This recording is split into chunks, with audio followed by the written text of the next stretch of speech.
कोल्हापूरमध्ये बिबट्याने केलेल्या हल्ल्यात शेळी चारण्यासाठी गेलेली शाळकरी मुलगी ठार झाल्याचा प्रकार शाहूवाडी तालुक्यात घडला आहे। सारिका बबन गावडे असे मृत मुलीचे नाव आहे।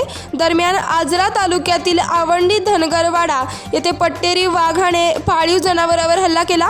यामध्ये एका बैलाचा जागीच मृत्यू झाला आहे। यवतमाळमध्ये 2 वर्षांपूर्वी उमरखेड येथे क्षुल्लक कारणावरून ग्रामीण रुग्णालयातील डॉक्टरांची गोळी मारून हत्या करण्यात आली होती। या घटनेतील फरार आरोपीस स्थानिक गुन्हे शाखेने 2 वर्षांनंतर पिस्तूलसह अटक केली आहे। कर्नाटकातल्या चित्रदुर्ग भागातून एक धक्कादायक घटना समोर आली आहे। या ठिकाणी एका घरातून 5 सापळे मिळाले आहेत।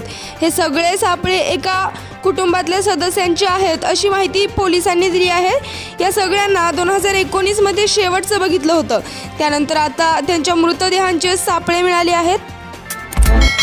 चॅनलवर नवीन असाल तर असेच नवीन अपडेट पाहण्यासाठी आपल्या चॅनलला सबस्क्राईब करा।